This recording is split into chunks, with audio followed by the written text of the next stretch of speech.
Today I'm gonna bring, as my name would suggest, my Kashtira deck profile. Last locals I went X1, got third place out of how many rounds was that? That was 5 rounds. I didn't play against Tenpai, which is important, but I have reformatted this deck for Tenpai. And then before that was a case tournament, box tournament for LEDE, and I got first place at that with this deck. I wanted to talk about this because I feel like Kashtira gets a lot of disrespect. Obviously, people don't like it, but there's also this notion that it's just not as good of a shifter deck as Flu, which I completely don't agree with. The fact that you can get hand trapped and still end on an interruption in the form of Unicorn, Fenrir. There's the resilience. The resilience is so good that people are putting Cash Engine into other decks. I think Cash is a really good deck, and that's why I wanted to dedicate this channel, or at least these early parts, to trying to get as good as I can with this deck. Maybe I'll show off some like remote duels at locals, stuff like that. And then also, yeah, just improving with this deck. I used to be someone who bought a lot of decks and would just like, oh, what deck am I gonna play today?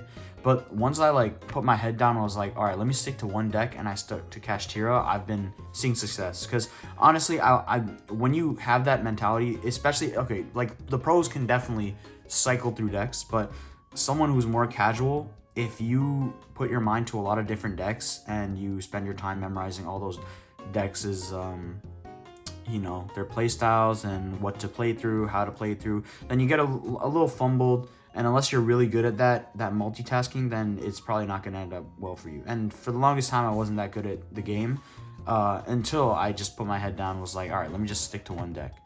And so, yeah, Kashtira, definitely, if I could play any deck this format, it would still be this, or it would be Snake Eye Kashtira, because I love the Kashtira cards. I got into them because of the artwork, not because of the playstyle. After the Ariseheart limit, the deck seems a lot more fair now, so I thought I'd pick it up after that, and I've still been playing it. I took a break from the game during Unchained format for whatever reason. That was a great format, but I came back, and once I saw Luke Tyler's Heatol Kashtira list, which, disclaimer, this is the main deck and the extra deck are the same.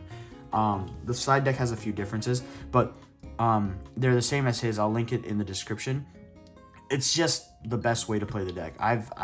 There's nothing I would change about it. So I'm gonna show it off, but definitely watch his video, and I'm gonna give some commentary on the tournaments I've played, what I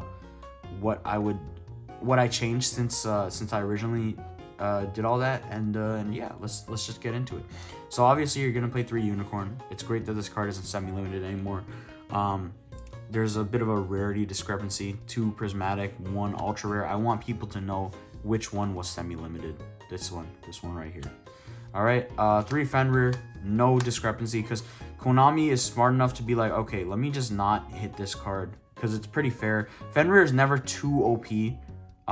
Which is what I appreciate that Konami realizes that, and that's why it hasn't gotten hit yet. But yeah, and then 3 Riseheart. Riseheart's good because you're not. It used to be okay because Fenrir plus any Kashtira spell would be full combo. Unicorn would be full combo by itself, but Riseheart plus any Kashtira spell would either be Shang Fenrir pass, or it's or it would be just a 3-mana Riseheart. And so you don't have a Riseheart anymore, so making your worst board in this deck is usually just either Fenrir pass or Shang Fenrir pass. So yeah, it's good to play at 3 now. And also there's the new combo, just it's Unicorn plus Fenrir or Unicorn plus Riseheart. So yeah, you want to max out on every person that could be in that. And then the 1 Scare called Kashtira and KCC Purely and all that. It's a great card. Just if you want to go for game, use Theosis. Summons in defense. Oh no, this card can attack in defense, so you're good. Yeah, I wouldn't change anything about this. I used to be the biggest fan of Ogre, but honestly, preparations and Ogre they get a little bricky, and they don't provide anything by themselves. It's really good for grinding, but I'd rather play non-engine. And I always felt a little weird about playing like Desires, and so the Luke Tyler video just completely changed my mindset on what I should play, and I will show that right now. With the 5 planets. All right, 3 Raid Soth, 1 Terraforming, 1 Set Rotation, 1 Necro Valley. This card in both tournaments that I've recently topped came in very clutch. You just against Runick Stun, it's great. They can't shuffle back. Against what was that deck I played? Against Snake Eye, it's good because if they go full combo, let's say they go full combo, no hand traps, and you have like a Fenrir, you just activate Necro Valley. Princess is turned off. Any Flamber shenanigans are turned off, and then you summon Fenrir. You just go into the board, and then you try to play it out with not just Fenrir. You're probably still dying, but yeah, you try to play it out. And if you get SP Little Knighted, then your Fenrir gets banished, so it doesn't matter if you try to summon it back off of Necro Valley. That's the one caveat of Necro Valley. You can't birth summon back from grave, but that hasn't been an issue for me yet. So yeah, this is a really good card. The one loss I had in my post LEDE tournament was against Sean Killian, who topped YCS Raleigh, and he was just a better player. He 2-0'd me, but yeah, Necro Valley, I going into his board, I had no hand traps, but I Necro Valleyed, and it helped me play a little better. I think I still ended on Zeus, but it wasn't enough for his board. But yeah, it was a good card. I don't think I'd replace the set rotation target with anything else, and I think this is great because again, Kashtira breaks a lot, so having 5 planets is great. And the other great thing about set rotation, this card is it's amazing. It's a quick play spell, so you can use this to disrupt Temple, disrupt Runick Fountain if it comes up, disrupt Sanguine Summoning. It's great for that. And then also you might want to keep it as non-engine or to like disrupt a field spell. But another thing you could do is if you have the option to set rotation or Raid Soth, sometimes you might want to just go set rotation, because it prevents you from getting impermed, which I've realized against my with my duel against Sean, I've realized that imperm on Dracosack is a little deadly. So it's good into you won't get impermed, and then you also won't get evenly matched, which is another big thing for Cash. All right, so yeah, 5 field spells, 3 birth, another rarity discrepancy. I'm gonna rarity bump this entire deck because I'm no longer worried about buying decks. I'm just gonna rarity bump stuff. Can't wait for that. 3 birth, nothing to say about this. One of the best cards, so good that the Snake Eye players said, hey, let me grab that. All right, and then 2 Theosis. I'm not really sure why it was ever played at 3, and I feel like everyone just followed that because you just follow it. But yeah, 2 Theosis is actually I do know why. It's because if you have Unicorn plus Kashtira spell plus a level 3 tuner, you can make Baron. And now that you can no longer make Baron, this doesn't really have that much merit. The new combo with that is you can just make SP before your 5th summon. You make SP, and on your 5th summon you have SP and you summon back Fenrir, so if you get nipped, then whatever. And with that board you would already end on like Shang, so it's a better board. But I only do that if I have duplicate hand traps, because hand traps are just good. So yeah, it doesn't have as much merit as it did before. And yeah, and then 3 Prosp. Yeah, this is just for seeing engine or imperm in some cases. Yeah. And then for the non-engine, we have Shifter. Oh, everyone hates this card. I have been a Shifter supporter for the longest time. I think it's a necessary evil, and it's not like the Shifter decks ever are the best. I know it sucks to play against them, especially if you're a rogue deck, but yeah, I don't see anything happening to Shifter. That's another thing. I don't see anything happening to Shifter or Prosp anytime soon, and I hope I don't eat those words. But OCG has Max C and we have Shifter. I think it's fair. It's not a fair card, definitely, but I think that the difference between us and OCG is fair. And yeah, Prosp was at its worst with Kashtira. where Ariseheart would just benefit from your banishes, and Shifter was at its worst at that point. And not even really now, because Snake Eye can still play through it. But yeah, I just, me personally, I don't see Shifter getting hit. 3 Ash, great hand trap. 3 Veiler, 3 Mourner, 3 Imperm, and 1 Rivalry. Rivalry, I don't usually see, but I'd say if you can play Rivalry, then put it in your main deck, because it breaks boards going second. If I'm playing against Snake Eye and they have full combo, then I'll just summon something, bait out SP by trying to attack IP, and then I'm gonna set the Rivalry and then just flip it during the end, during the draw phase, and just watch my opponent cry. And yeah, Veiler can stay. It conflicts with Shifter, but if you're Shiftering your opponent, you usually win. And if you know that you'd rather Veiler them and they can play through Shifter, then you just take Shifter out anyways. Like Tenpai, you take both of these out against Tenpai anyways. But yeah, Mourner, great card. I love Mournering the Diabell Star. Oh my god, it's the best thing ever. You Mourner it, and then they're on 2,500 life points. It's just great. I love it. Ash, nothing to say there. Imperm, nothing to say there. And yeah, that's the main deck. Clean 40, very consistent. And when it's not consistent, then that's usually just a matter of it's not consistent because you had one off game. Yeah, it's this main deck I wouldn't change. The one thing I was kind of thinking about was taking out. I think Mourner's still a good card, but maybe taking it out for Nib and replacing one other card in the extra deck, which I'll show, with Donner. But again, I like the deck, so I don't think I make that change. For the extra deck, 1 Shang, I don't think you need to play 2 unless you take out the Link package. Dark Armed, great card. Big Eye, amazing card. Depends on what your opponent has on their board, but yeah, Big Eye is just a great card. Flare Metal, this will always be my MVP. When you're playing against an opponent, a lot of the time I have Unicorn, Fenrir, Riseheart, and one other body, and I attack into my opponent, it's not game. Or sorry, just those 3, and then I attack into my opponent, it's not game. You can just make Flare Metal, and you have Flare Metal and Fenrir for your opponent's turn. You pass it back to them, but you have Fenrir as a disruption, and Flare Metal, which can be destroyed. So it's just, this card is great. I love this card. Yeah, this is cool prismatic ultimate rare from the rarity collection. I might want to rarity bump this, but yeah, Harmonizer Gradle. I don't know. This is the one card I'm like, it's okay. I might take this out for Donner, put in Nib. I don't think Nib is that necessary though.